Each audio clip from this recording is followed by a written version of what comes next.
Shalom saudara pendengar yang dikasihi Tuhan Yesus Kristus. Selamat siang dan salam sejahtera untuk kita semuanya. Selamat datang kembali di Renungan Rohani pada siang hari ini. Semoga saudara yang terkasih dalam keadaan sehat selalu, kiranya damai dan sukacita Roh Kudus melimpah di dalam hati dan pikiran saudara saat ini. Sebelum kita mulai renungan pada siang hari ini, marilah kita bersama-sama berdoa. Allah Bapa yang baik dan ajaib, Bapa yang bertahta di kerajaan sorga, Bapa yang kami kenal di dalam Tuhan Yesus Kristus. Terima kasih atas penyertaan yang Tuhan berikan kepada kami atas siang hari yang indah ini. Terima kasih telah memberi kami kesempatan untuk selalu dapat bersyukur atas segala pekerjaan yang kami kerjakan. Maka dari itu, kami mohon kiranya Bapa berkenan menyertai kami selalu di sepanjang hari ini. Terima kasih atas berkat-Mu hingga saat ini kami masih bisa merasakan kebaikan-Mu dan buatlah agar kami selalu mengucap syukur kepada-Mu. Tuhan Yesus Kristus, terima kasih pada saat ini kami masih bisa bekerja. Tuhan, saat ini kami akan memulai pekerjaan kami. Berkatilah pekerjaan ini dan sertailah sepanjang kami selama bekerja pada hari ini, agar menjadi berkat bagi kami, bagi keluarga kami dan juga tempat kami bekerja. Berkati seluruhnya di siang hari ini, agar berjalan dengan baik dan menjadi berkat untuk kami jalani bersama dengan anak Tuhan yang lainnya. Dalam nama Tuhan Yesus, kami berdoa. Amin. Sahabat pendengar renungan saudara rohani, bacaan renungan dan ayat emas Alkitab renungan kita siang hari ini akan kita mulai dari pembacaan nats sebagai berikut. Aku meminta perhatianmu terhadap Febe, saudari seiman kita yang memberikan bantuan kepada banyak orang. Tertulis di dalam kitab Roma 16 ayat 1 dan 2, topik renungan kita hari ini adalah Antaran istimewa. Bacaan kita pada siang ini dapat Anda baca di Alkitab saudara yang terambil dari kitab Roma 16 ayat 1 sampai dengan ayat 16. Aku meminta perhatianmu terhadap Febe, saudari kita yang melayani jemaat di Kengkrea, supaya kamu menyambut dia dalam Tuhan, sebagaimana seharusnya bagi orang-orang kudus, dan berikanlah kepadanya bantuan bila diperlukannya. Sebab ia sendiri telah memberikan bantuan kepada banyak orang, juga kepadaku sendiri. Sampaikan salam kepada Priskila dan Akwila, teman-teman sekerjaku dalam Kristus Yesus. Mereka telah mempertaruhkan nyawanya untuk hidupku. Kepada mereka bukan aku saja yang berterima kasih, tetapi juga semua jemaat bukan Yahudi. Salam juga kepada jemaat di rumah mereka. Salam kepada Epenetus, saudara yang kukasihi, yang adalah buah pertama dari daerah Asia untuk Kristus. Salam kepada Maria, yang telah bekerja keras untuk kamu. Salam kepada Andronikus dan Yunias, saudara-saudaraku sebangsa, yang pernah dipenjarakan bersama-sama dengan aku, yaitu orang-orang yang terpandang di antara para rasul dan yang telah menjadi Kristen sebelum aku. Salam kepada Ampliatus yang kukasihi dalam Tuhan. Salam kepada Urbanus, teman sekerja kami dalam Kristus. Dan salam kepada Stahis, yang kukasihi. Salam kepada Apeles, yang telah tahan uji dalam Kristus. Salam kepada mereka, yang termasuk isi rumah Aristobulus. Salam kepada Herodian, temanku sebangsa. Salam kepada mereka yang termasuk isi rumah Narkisus, yang ada dalam Tuhan. Salam kepada Trifena dan Trifosa, yang bekerja membanting tulang dalam pelayanan Tuhan. Salam kepada Persis, yang kukasihi, yang telah bekerja membanting tulang dalam pelayanan Tuhan. Salam kepada Rufus, orang pilihan dalam Tuhan. Dan salam kepada ibunya, yang bagiku adalah juga ibu. Salam kepada Asinkritus, Flegon, Hermes, Patrobas, Hermas dan saudara-saudara yang bersama-sama dengan mereka. Salam kepada Filologus, dan Yulia, Neres dan saudaranya perempuan, dan Olimpas, dan juga kepada segala orang kudus yang bersama-sama dengan mereka.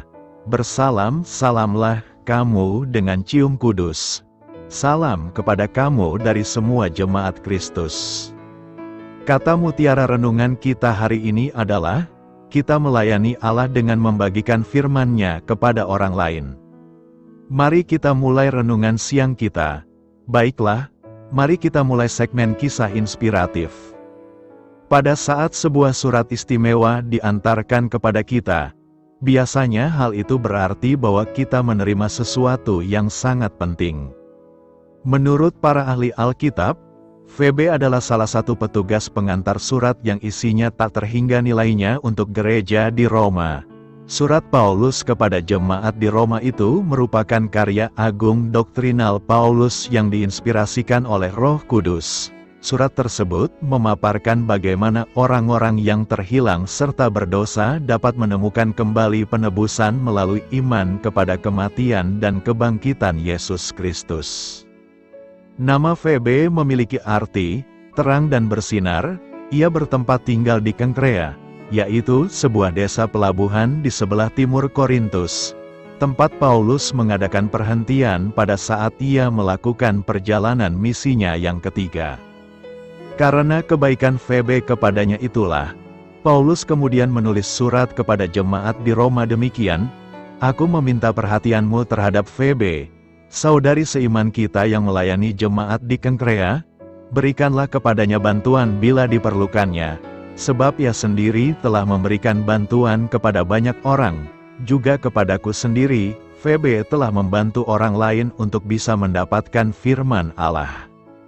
Kita semua adalah pembawa surat rohani.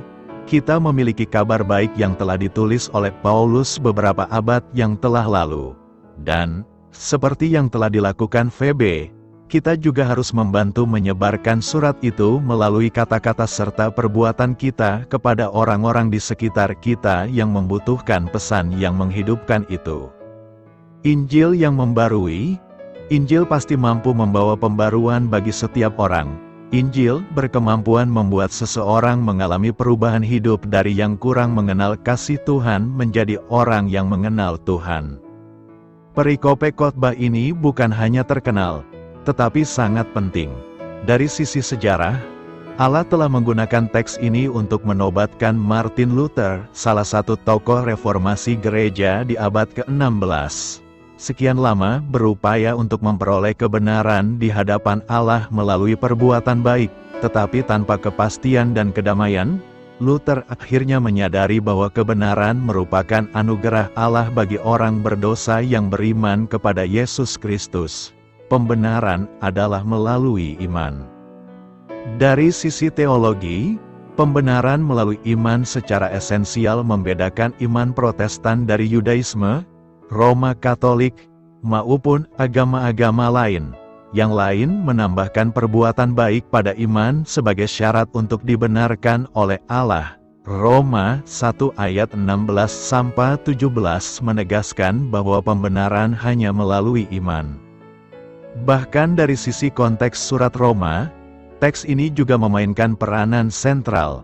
Hampir semua penafsir Alkitab sepakat bahwa inti keseluruhan surat Roma terletak pada bagian ini. Ini adalah tema surat.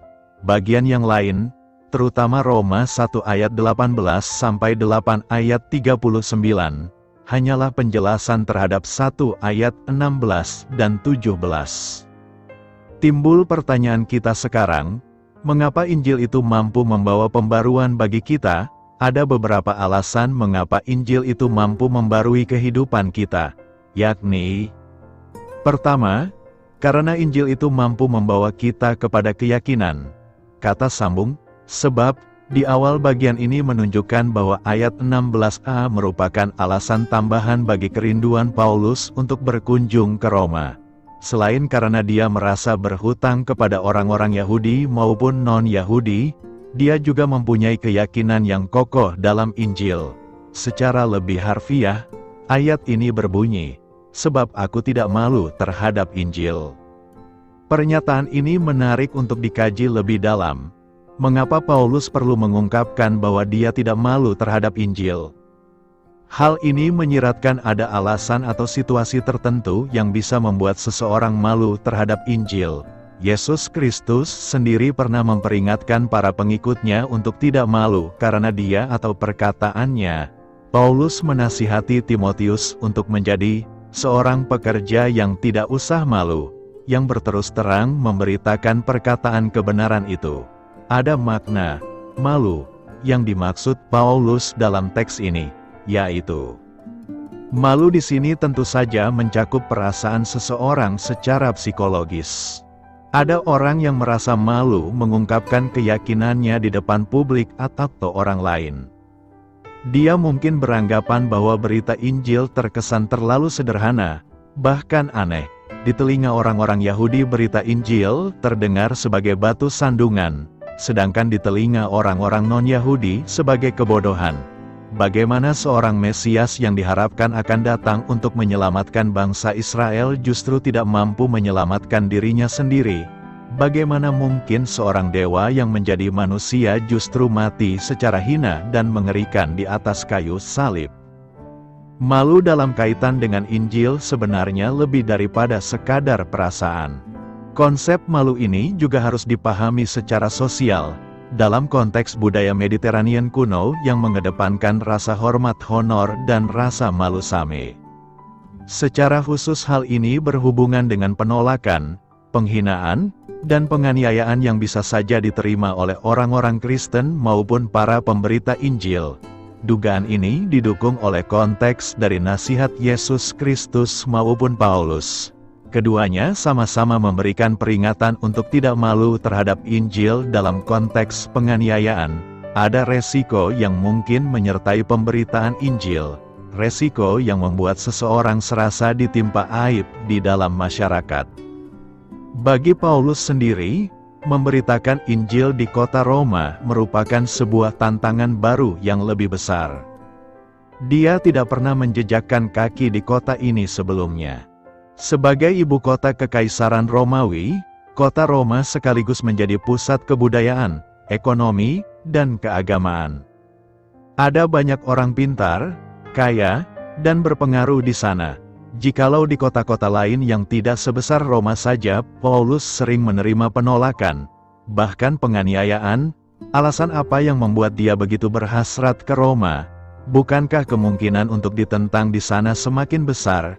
Jawabannya sederhana, dia percaya pada Injil. Keyakinan ini tentu saja bukan tanpa alasan, bukan sebuah iman yang buta, bukan pula sebuah rasa yakin yang naif.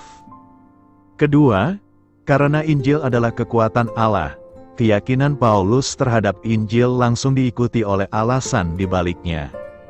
Kata sambung, karena, pada frasa, karena Injil adalah kekuatan Allah yang menyelamatkan, menerangkan mengapa Paulus tidak malu terhadap Injil. Dia meyakini bahwa Injil adalah kekuatan Allah, kekuatan untuk menyelamatkan, konsep yang sama juga diajarkan oleh Paulus di tempat lain. Sebab pemberitaan tentang salib memang adalah kebodohan bagi mereka yang akan binasa. Tetapi bagi kita yang diselamatkan pemberitaan itu adalah kekuatan Allah. Kebenaran ini perlu digarisbawahi. Pemberitaan Injil bukan hanya sebuah informasi maupun inspirasi, melainkan transformasi. Pemberitaan Injil bukan hanya membuat keselamatan menjadi mungkin, melainkan juga memengaruhi dan menentukan keselamatan orang-orang pilihan. Keselamatan seseorang merupakan bukti bahwa dia adalah orang pilihan dan bahwa Injil mengandung kuasa yang menyelamatkan, sebagaimana yang dikatakan oleh Paulus, dan kami tahu, hai saudara-saudara yang dikasihi Allah, bahwa Ia telah memilih kamu.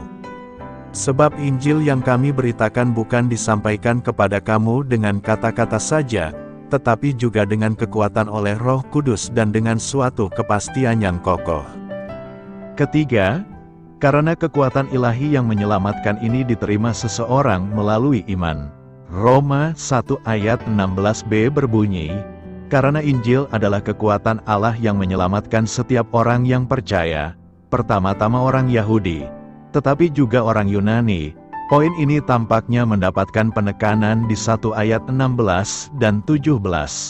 Kata iman muncul sebanyak 3 kali di ayat 17. Karena keselamatan diterima melalui iman, maka tidak ada tembok rasial atau kultural yang dapat membatasi efektivitas pemberitaan Injil. Keselamatan disediakan bagi setiap orang, panti. Jikalau keselamatan adalah melalui hukum Taurat, mungkin hanya bangsa Yahudi yang mampu memperolehnya, itu pun jikalau mereka mampu menaati Taurat secara sempurna. Jikalau keselamatan adalah melalui sains dan filsafat, mungkin orang-orang Yunani yang paling berhak mendapatkannya. Jikalau sarana keselamatan adalah kepandaian dan kekayaan manusia, bagaimana nasib orang-orang yang bodoh dan miskin? Allah sudah mempersiapkan sarana keselamatan yang universal. Universal, bukan dalam arti bahwa setiap orang pada akhirnya akan diselamatkan, namun dalam arti bahwa siapa saja yang percaya kepada pemberitaan Injil akan diselamatkan. Tidak ada batasan apapun. Allah tidak memandang muka. Apa yang hendak kita renungkan dari perikope khotbah ini? Pertama, janganlah malu karena Injil itu adalah kekuatan Allah.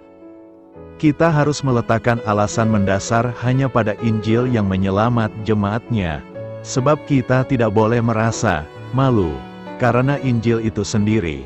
Kita telah menemukan alasan mendasar pada Injil, dan alasan itu pula yang menggerakkan kita di dalam kuasa Roh Kudus untuk membangun kehidupan bergereja yang terus dibarui. Maka apa yang tidak boleh hilang? Yang tidak boleh hilang dari kita adalah semangat dan kebersamaan yang diletakkan pada kekuatan Allah di dalam Injil itu. Kedua, kita harus terus memperkuat iman kita kepada Yesus. Sebab kita diselamatkan hanya karena iman, sama seperti orang benar diselamatkan oleh iman dan bukan karena hukum Taurat atau lainnya. Maka iman adalah sesuatu yang dapat dimiliki oleh semua orang tanpa terkecuali. Orang yang memiliki iman, ia akan bertahan dan terlibat dalam pembangunan dan pertumbuhan gereja sampai akhir zaman. Ketiga, Injil haruslah dipahami sedemikian rupa agar tidak disalah mengerti. Karena ketika kita mengerti Injil yang sesungguhnya seperti Paulus, pastilah kita akan sangat berhasrat untuk memberitakan bagi orang-orang lain yang belum pernah mendengar Injil, bahkan kepada orang-orang yang notabene sudah Kristen namun belum paham seutuhnya, yang menganggap bahwa keselamatan itu didapat dengan perbuatan baik. Dan melalui pengertian itu juga kita mengerti bahwa kekuatan Allah sajalah yang menyelamatkan sehingga tak perlu ragu akan kuasanya. Dan perlu diketahui bahwa keselamatan itu tersedia bagi semua orang, hanya apakah kita mau menerima Tuhan Yesus sebagai Tuhan dan Juru Selamat secara pribadi, sehingga kebenaran Allah itu menyelamatkan kita dan kita akan hidup di dalamnya baik waktu sekarang maupun nanti dalam kehidupan yang selanjutnya, yaitu kekekalan bersama Kristus. Karena itu, marilah menjadikan Injil sebagai pembaru hidup kita. Kata mutiara renungan kita hari ini adalah, kita melayani Allah dengan membagikan firman-Nya kepada orang lain. Mari kita mulai renungan siang kita. Mari kita mulai segmen kisah inspiratif. Pada saat sebuah surat istimewa diantarkan kepada kita, biasanya hal itu berarti bahwa kita menerima sesuatu yang sangat penting. Menurut para ahli Alkitab, Febe adalah salah satu petugas pengantar surat yang isinya tak terhingga nilainya untuk gereja di Roma. Surat Paulus kepada jemaat di Roma itu merupakan karya agung doktrinal Paulus yang diinspirasikan oleh Roh Kudus. Surat tersebut memaparkan bagaimana orang-orang yang terhilang serta berdosa dapat menemukan kembali penebusan melalui iman kepada kematian dan kebangkitan Yesus Kristus. Nama Febe memiliki arti, terang dan bersinar. Ia bertempat tinggal di Kenkrea, yaitu sebuah desa pelabuhan di sebelah timur Korintus, tempat Paulus mengadakan perhentian pada saat ia melakukan perjalanan misinya yang ketiga. Karena kebaikan Febe kepadanya itulah, Paulus kemudian menulis surat kepada jemaat di Roma demikian, "Aku meminta perhatianmu terhadap Febe, saudari seiman kita yang melayani jemaat di Kenkrea. Berikanlah kepadanya bantuan bila diperlukannya, sebab ia sendiri telah memberikan bantuan kepada banyak orang, juga kepadaku sendiri. Febe telah membantu orang lain untuk bisa mendapatkan firman Allah. Kita semua adalah pembawa surat rohani. Kita memiliki kabar baik yang telah ditulis oleh Paulus beberapa abad yang telah lalu. Dan, seperti yang telah dilakukan Febe, kita juga harus membantu menyebarkan surat itu melalui kata-kata serta perbuatan kita kepada orang-orang di sekitar kita yang membutuhkan pesan yang menghidupkan itu. Allah perlindungan kita. Mazmur 16 ayat 1 berkata, "Jagalah aku, ya Allah, sebab padamu aku berlindung." Dunia ini bukanlah tempat perlindungan yang aman, karena dunia ini mengalami perubahan. Dunia tidak bisa membentengi dan melindungi hidup kita secara sempurna dan aman. Tidak ada tempat yang paling aman di dunia ini untuk bisa terhindar dari segala bahaya. Di belahan bumi manapun tak ada tempat yang benar-benar aman. Di mana-mana selalu ada bahaya yang mengincar. Karena dunia ini bukanlah tempat yang aman, maka semua orang memerlukan perlindungan atau penjagaan selama 24 jam penuh.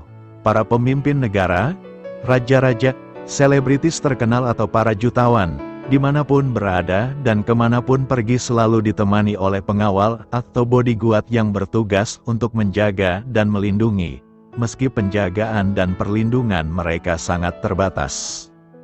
Nas bacaan hari ini merupakan ungkapan penyerahan diri Daud kepada Allah. Ia adalah seorang pahlawan yang hebat dan mempunyai banyak pasukan yang tangguh. Pertanyaannya adalah, mengapa ia masih mengandalkan Tuhan jika ia sudah kuat? Justru disinilah letak kekuatan Daud, bahwa di luar Tuhan ia tidak dapat berbuat apa-apa. Hal itu jelas ketika ia berkata, "Jagalah aku, ya Allah, sebab padamu aku berlindung."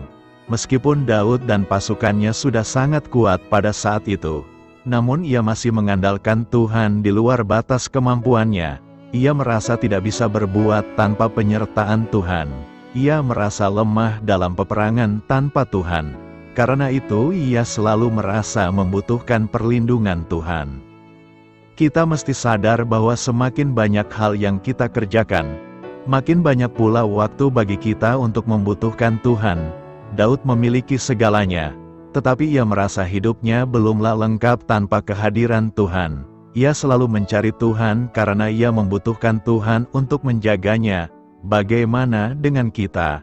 Apakah kita sudah mengandalkan Tuhan dengan benar? Sebagai raja atas Israel, tentunya Daud memiliki banyak pengawal yang berjaga-jaga. Namun ia tak menggantungkan keselamatan jiwanya pada penjagaan manusia. Daud hanya ingin dijaga oleh Tuhan dan berlindung kepadanya, sebab kekayaan, pangkat atau kekuasaan, kehebatan dan kegagahan manusia tak dapat menyelamatkannya. Daud berkata, "Orang ini memegahkan kereta dan orang itu memegahkan kuda, tetapi kita bermegah dalam nama Tuhan, Allah kita. Mereka rebah dan jatuh, tetapi kita bangun berdiri dan tetap tegak." Tuhan adalah satu-satunya tempat perlindungan yang aman. Sesungguhnya tidak terlelap dan tidak tertidur penjaga Israel. Daud sangat percaya bahwa tak sedetik pun Tuhan lengah menjaga dirinya. Bahkan Tuhan menjaga dia bagaikan biji matanya sendiri. Inilah doa Daud, "Tunjukkanlah kasih setiamu yang ajaib, ya Engkau, yang menyelamatkan orang-orang yang berlindung pada tangan kananmu terhadap pemberontak. Peliharalah aku seperti biji mata, sembunyikanlah aku dalam naungan sayapmu." Melihat dan mendengar berita-berita yang mengejutkan setiap hari sangatlah wajar jika semua orang menjadi was-was dan takut. Tapi sebagai orang percaya kita tak perlu gentar, sebab kita berada dalam perlindungan yang aman di dalam Tuhan Yesus. Oleh sebab itu jangan ragu-ragu untuk menyerahkan seluruh keberadaan hidup kita kepadanya. Jangan sekali-kali berharap kepada siapapun dan kepada apapun, karena hanya Tuhanlah tempat perlindungan yang aman dan terbaik, dan itu sudah cukup bagi kita. Engkaulah Tuhanku, tidak ada yang baik bagiku selain Engkau. Karena itu, Datanglah kepada Tuhan sebab Dialah tempat perlindungan yang kuat dan kokoh. Mari saling melayani dan berbuat baik. Sebagai makhluk sosial kita dicipta Tuhan untuk saling melayani dan membantu dalam perbuatan baik. Kita harus bisa memberikan sesuatu yang bermanfaat bagi keluarga, gereja dan masyarakat yang kita diami. Untuk mudahkan kita memahami bagaimana saling melayani dan berbuat baik, kita akan membahas kisah Paulus selama berada di Korintus. Peristiwa perjumpaan Paulus dengan keluarga Aquila dan Priscilla. Perjumpaan mereka dilatar belakangi peristiwa politik di Kekaisaran Romawi. Pada 52 sebelum Masehi, Kaisar Roma Claudius mengeluarkan perintah mengeluarkan semua orang Yahudi dari kota Roma. Kelihatannya, dari sejarawan Roma, mereka menyiksa orang Kristen dan menyebabkan kekacauan dalam kota. Claudius hanya sedikit perhatian pada alasan masalah itu, dan lebih lagi pada siapa yang salah. Dia tahu mereka Yahudi, dan itu sudah cukup. Jadi semua orang Yahudi dikeluarkan dari Roma, baik yang bersalah dan yang benar. Pada saat itulah seorang Yahudi bernama Aquila, yang dulu pindah ke Roma dari Pontus melalui Laut Hitam, mengepak barangnya, mengucapkan selamat tinggal pada teman-temannya, dan pergi ke Korintus, bersama dengan istrinya yang setia, Priscilla. Kita tidak bisa memastikan apakah istrinya Yahudi atau Roma, demikian juga apakah mereka sudah Kristen atau belum saat itu. Tapi satu hal kita tahu, mereka bersama-sama. Kenyataannya, mereka selalu bersama-sama, nama mereka selalu disebutkan bersamaan. Satu sisi, mereka melakukan pekerjaan bersama-sama. Mereka sama-sama tukang kemah. Setiap anak Yahudi dalam PB diajarkan satu jenis perdagangan, karena tenda merupakan bagian penting dalam hidup orang Ibrani. Orang tua Aquila memilih mengajarkan anak mereka cara membuat tenda sebagai cara menghidupi dirinya. Tenda mereka dibuat dari kulit kambing yang harus dipotong seorang ahli dan dijahit dengan tepat. Aquila mendapatkan keahlian itu dan kemudian mengajarkan itu pada istrinya, dan dia dengan senang membantu suaminya dalam pekerjaan itu. Tidak setiap suami dan istri bisa bekerja sama seperti ini. Itu membutuhkan hubungan yang dewasa agar bisa bekerja sama di bawah tekanan pekerjaan. Tapi itulah hubungan yang terdapat pada Aquila dan Priscilla. Mereka tidak hanya pasangan yang saling mengasihi, tapi teman baik dan rekan bisnis. Mereka bersedia saling memberi lebih dari yang mereka dapat. Mereka harus mampu menerima usulan yang diberikan. Mereka menikmati kebersamaan dan bekerja bersama. Mereka tidak terpisahkan, dan mereka setara. Saat mereka tiba di Korintus, mereka mencari pasaran untuk membuka toko tenda, dan kemudian membuka usaha pembuatan tenda. Waktunya jelas dari Tuhan, karena tidak lama setelah mereka menetap sebagai toko tenda, orang Yahudi lain yang juga pembuat tenda baru datang dari perjalanan penginjilannya di Athena, yaitu Rasul Paulus. Kapanpun dia masuk ke kota yang baru, dia akan mencari pasar untuk kesempatan bicara tentang Yesus, mencari petunjuk arahan Tuhan untuk pelayanan berikut, dan tentu bekerja untuk menunjang pelayanannya. Merupakan hal yang tidak bisa dihindari kalau dia ikut toko tenda milik Aquila dan Priscilla. Alkitab mengisahkan seperti ini. Kemudian Paulus meninggalkan Athena, lalu pergi ke Korintus. Di Korintus, ia berjumpa dengan seorang Yahudi bernama Aquila, yang berasal dari Pontus. Ia baru datang dari Italia dengan Priscilla, istrinya, karena Kaisar Claudius telah memerintahkan, supaya semua orang Yahudi meninggalkan Roma. Paulus singgah ke rumah mereka, dan karena mereka melakukan pekerjaan yang sama, ia tinggal bersama-sama dengan mereka. Mereka bekerja bersama-sama, karena mereka sama-sama tukang kemah. Keakraban mereka sangat dekat, dan persahabatan yang dalam dan berlangsung lama dimulai hari itu.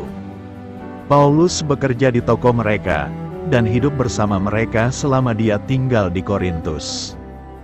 Jika mereka belum mengenal Kristus sebelum ini, mereka pasti mengenalnya sekarang, karena tidak ada yang tinggal dengan Paulus tanpa tertular kasihnya pada juru selamatnya.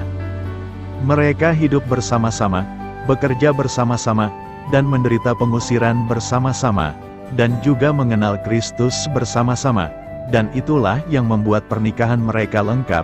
Sekarang mereka satu dalam Kristus, dan kasihnya membuat pernikahan mereka lebih baik lagi. Itulah yang dibutuhkan pernikahan Anda. Jika Anda berdua belum meletakkan iman Anda pada Kristus yang berkorban bagi dosa Anda, pernikahan Anda tidak bisa jadi lengkap. Kesatuan sejati hanya ditemukan dalam Kristus. Sejak Aquila dan Priscilla bertemu Juru Selamat, mereka bertumbuh dalam firman bersama. Jelas mereka pergi dengan Paulus ke sinagoga setiap hari Sabat ketika dia berkhotbah pada orang Yahudi dan Yunani agar mereka percaya pada Kristus untuk selamat. Tidak setiap orang menerima kesaksian ini. Sebagian menolak dan menghujat. Jadi, dia mengundurkan diri dari sinagoga dan mulai mengajar dalam rumah Titus Yustus di rumah sebelah. Dan Tuhan memberkati pelayanannya. Bahkan kepala sinagoga jadi mengenal Kristus. Maka tinggallah Paulus di situ selama 1 tahun 6 bulan dan ia mengajarkan firman Allah di tengah-tengah mereka. Itu artinya Aquila dan Priscilla 18 bulan belajar Alkitab secara intensif dari pengajar Alkitab terbesar di masa gereja mula-mula itu, yakni Paulus. Betapa pesat pertumbuhan Aquila dan Priscilla. Dan setelah pelajaran berakhir, mereka pulang ke rumah dan duduk membicarakan tentang Tuhan dan firman-Nya. Mereka bertumbuh mengasihi firman Tuhan, dan walau mereka bekerja keras di toko, membuat dan memperbaiki tenda, memelihara keluarga dan memperhatikan tamunya, mereka selalu meluangkan waktu untuk mempelajari Alkitab secara serius. Membagikan firman untuk memperkuat kasih mereka dan kebersamaan mereka. Inilah hal yang kurang dalam pernikahan Kristen. Para suami dan istri perlu mempelajari firman bersama-sama. Itu tidak sulit dilakukan dalam keluarga pendeta. Saat saya menyiapkan khotbah, saya sering membicarakannya dengan istri saya tentang hal itu dan mendapatkan pendapatnya tentang penyelidikan saya. Jika dia menyiapkan suatu pelajaran, dia akan meminta pertolongan untuk mengerti ayat tertentu. Dan kita melakukannya bersama. Mengajar sekolah minggu dan berbagi persiapan masing-masing merupakan cara yang apik untuk memulainya. Membaca dan mendiskusikan Alkitab bersama akan mengizinkan Tuhan berbicara dalam hidup kita. Bagaimanapun kita menggunakannya, firman Tuhan merupakan hal yang diperlukan untuk memperkaya hubungan kita masing-masing. Apa hal yang menarik dari kisah Paulus dan keluarga Aquila dan Priscilla? Yang menarik adalah mereka saling mengasihi dan saling berbuat baik. Aquila dan Priscilla menerima Paulus tinggal di rumah mereka dan sebaliknya, Paulus dengan setia dan sabar mengajari Aquila dan Priscilla dengan kebenaran firman Tuhan. Dari hubungan yang saling mengasihi dan berbuat baik ini akan menghasilkan sesuatu yang baik. Apakah hasil yang baik yang mereka terima?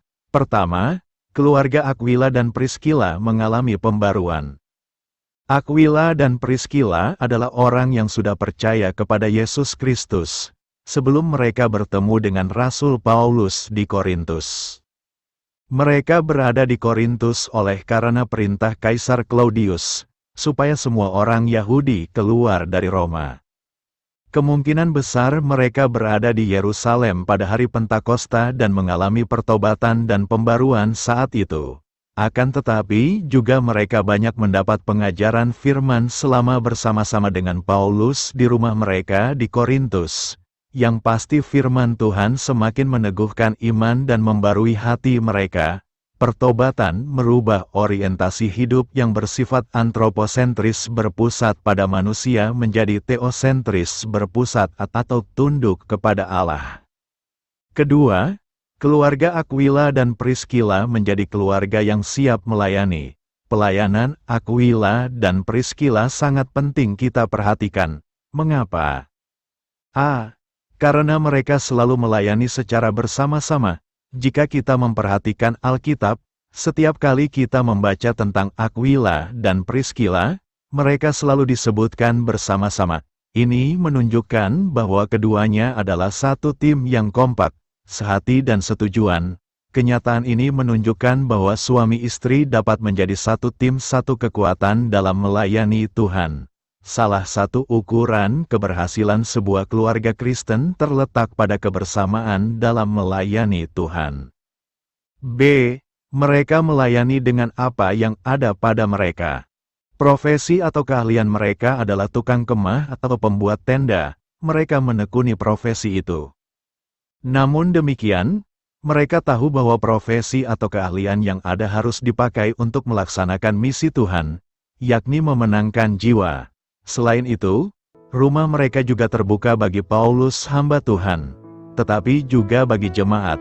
Dalam 1 Korintus 16 ayat 19 dan Roma 16 ayat 5, kita dapat mengetahui bahwa baik di Korintus maupun di Roma, setiap minggu orang-orang percaya selalu berkumpul dan beribadah di rumah mereka. C.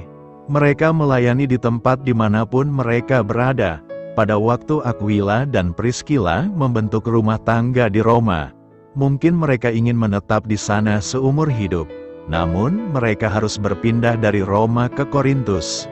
Kemudian harus berpindah lagi ke Efesus dan mungkin ke tempat lainnya. Akan tetapi dimanapun mereka berada, mereka tetap setia melayani Tuhan. Ketiga, melahirkan pelayanan yang bermitra dengan orang lain. Dalam Roma 16 ayat 3, Paulus menyebutkan Aquila dan Priscilla sebagai teman sekerjanya. Mereka setia dalam memikul beban pelayanan Paulus.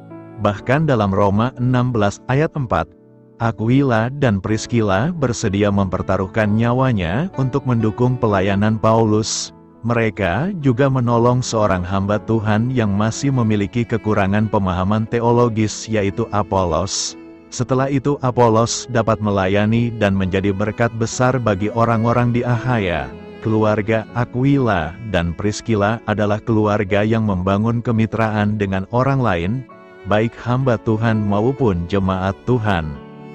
Ringkasan Kitab Roma, Roma 1 ayat 1 mengidentifikasi penulis Kitab Roma sebagai Rasul Paulus. Roma 16 ayat 22 menunjukkan bahwa Paulus menggunakan seorang pria bernama Tertius untuk menyalin kata-katanya. Artikel lengkap, siapa yang menulis Kitab Roma? Siapakah penulis Kitab Roma? Kitab Roma kemungkinan ditulis pada tahun 56 sampai dengan 58 Masehi. Seperti halnya semua surat Paulus kepada gereja-gereja, tujuannya dalam penulisan adalah untuk menyatakan kemuliaan Tuhan Yesus Kristus dengan mengajarkan doktrin dan membangun serta mendorong orang-orang percaya yang akan menerima suratnya. Yang menjadi perhatian khusus Paulus adalah mereka yang kepadanya surat ini ditulis, mereka yang berada di Roma yang dikasihi Allah dan dipanggil untuk menjadi orang-orang kudus. Karena ia sendiri adalah warga negara Romawi, ia memiliki hasrat yang unik bagi mereka yang berada dalam jemaat orang-orang percaya di Roma. Karena ia belum pernah mengunjungi gereja di Roma, surat ini juga menjadi pengantarnya kepada mereka. Roma 1 ayat 16 berkata, "Sebab aku tidak malu akan Injil, karena Injil adalah kekuatan Allah yang menyelamatkan setiap orang yang percaya, pertama-tama orang Yahudi, tetapi juga orang Yunani." Roma 3 ayat 9 sampai ayat 11 berkata, "Jadi, apakah yang hendak kita simpulkan? Apakah kita lebih baik? Sama sekali tidak. Kita telah menuduh bahwa baik orang Yahudi maupun orang Yunani sama-sama berada di bawah dosa. Seperti ada tertulis, tidak ada yang benar, seorang pun tidak ada seorang pun yang berakal budi, tidak ada seorang pun yang mencari Allah." Roma 3 ayat 21 berkata, "Tetapi sekarang, tanpa hukum Taurat kebenaran Allah telah dinyatakan, seperti yang disaksikan dalam kitab Taurat dan kitab-kitab para nabi." Roma 3 ayat 23 berkata, "Karena semua orang telah berbuat dosa dan telah kehilangan kemuliaan Allah."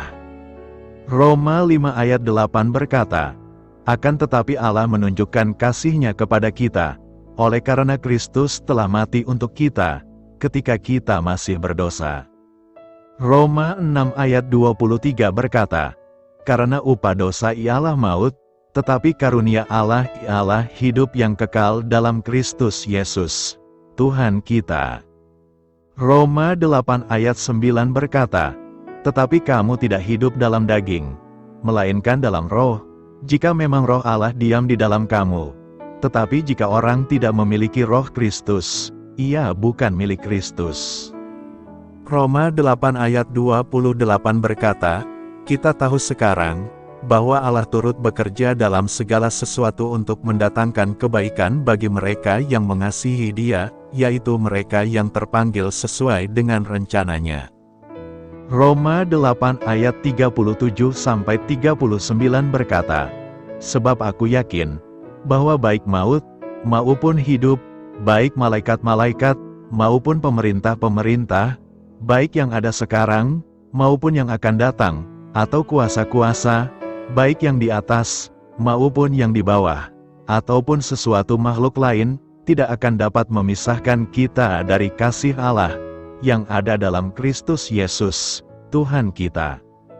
Roma 10 ayat 9 sampai ayat 10 berkata, "Sebab jika kamu mengaku dengan mulutmu, bahwa Yesus adalah Tuhan, dan percaya dalam hatimu, bahwa Allah telah membangkitkan Dia dari antara orang mati, maka kamu akan diselamatkan, karena dengan hati orang percaya dan dibenarkan, dan dengan mulut orang mengaku dan diselamatkan."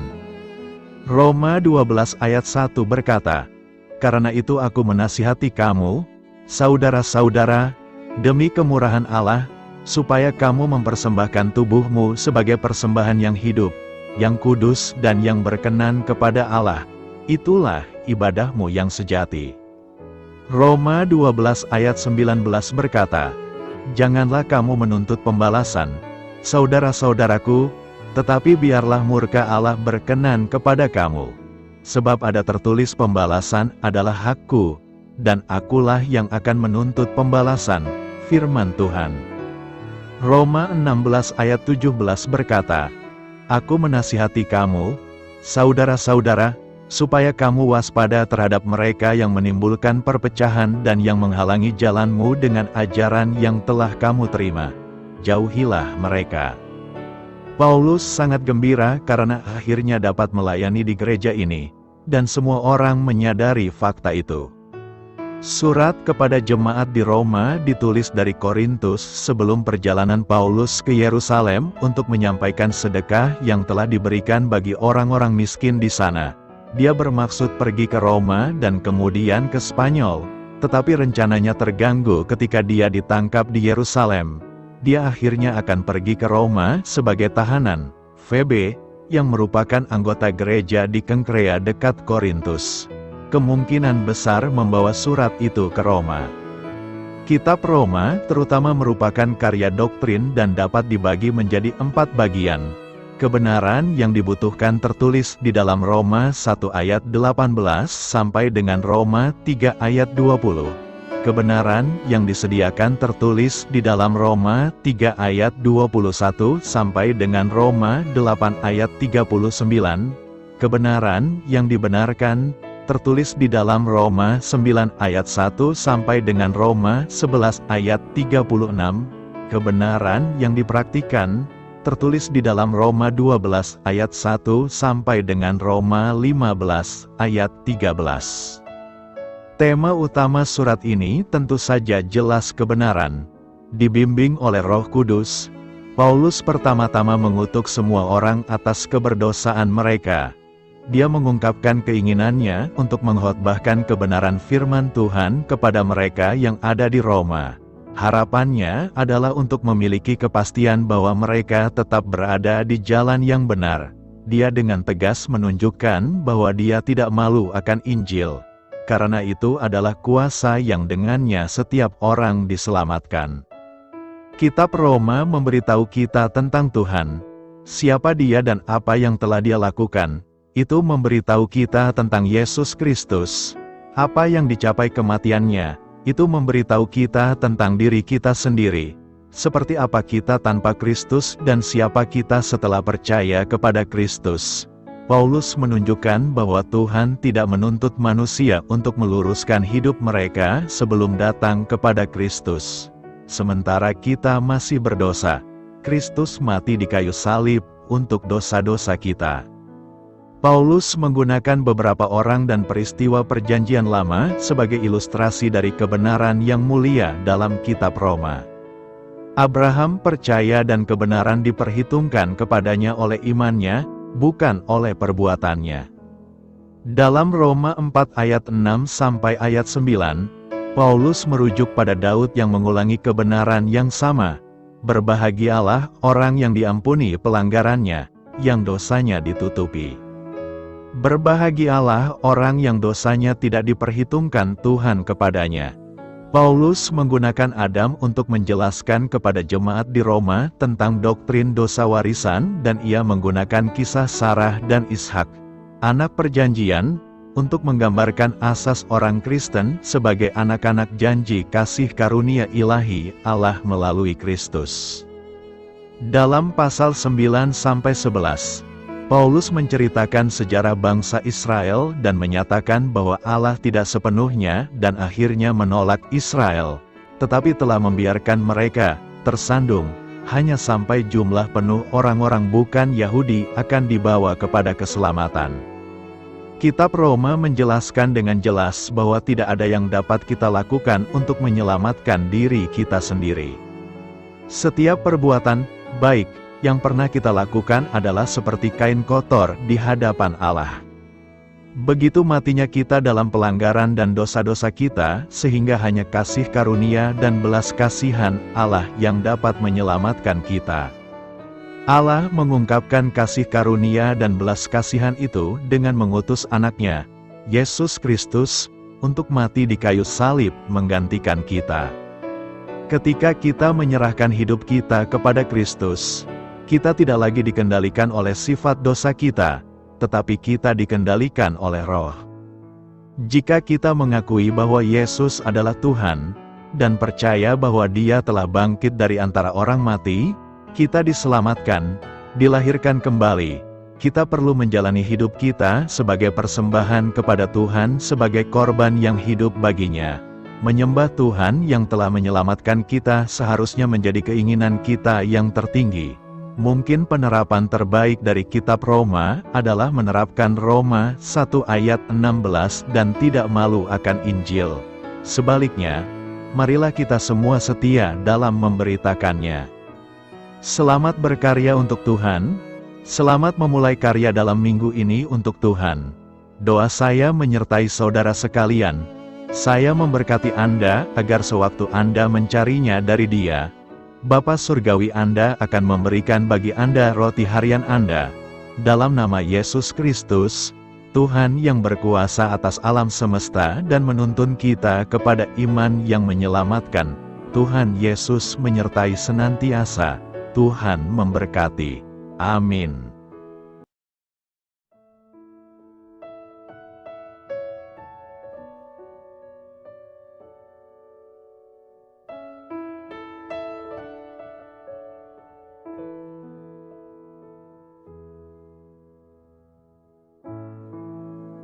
Demikianlah renungan firman Tuhan pada siang hari ini. Semoga menjadi kekuatan di dalam hidup kita dan menjadikan kita pribadi yang lebih sukses. Sebelum kita memulai aktivitas hari ini, marilah kita berdoa. Bapa kami yang ada di sorga, terima kasih atas kasih dan kebaikan Tuhan yang begitu besar buat kami.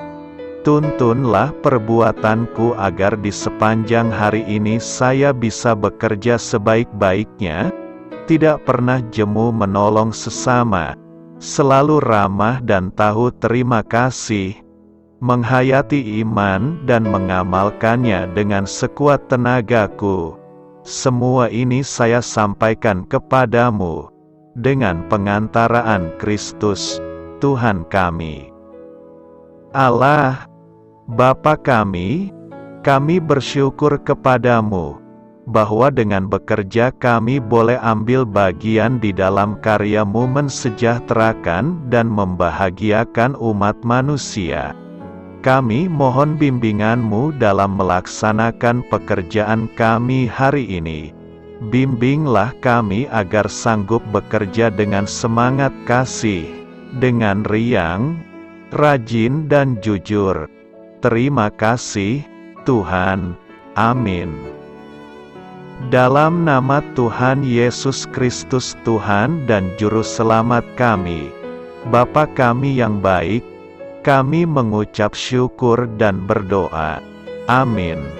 Biarlah firman Tuhan menjadi pengingat untuk kita semua, bahwa tuntunan dari Roh Kudus akan selalu memberi jalan keluar bagi setiap permasalahan hidup kita, dan memberi kedamaian di hati kita. Amin. Sampai jumpa di renungan siang saudara rohani berikutnya. Shalom.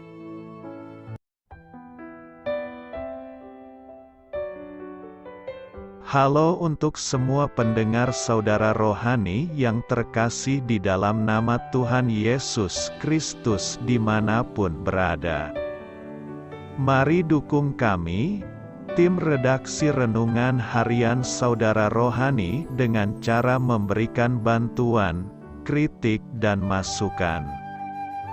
Saudara dapat memberikan masukan melalui kolom komentar di bawah atau mengirim kepada kami langsung melalui email yang tertera di layar Anda, saudararohani@gmail.com. Jika saudara terberkati melalui renungan ini, saudara dapat mendoakan kami dan memberikan bantuan lainnya dengan mengirim email kepada kami. Saya berdoa agar saudara sekalian bahagia dan sehat selalu. Amin.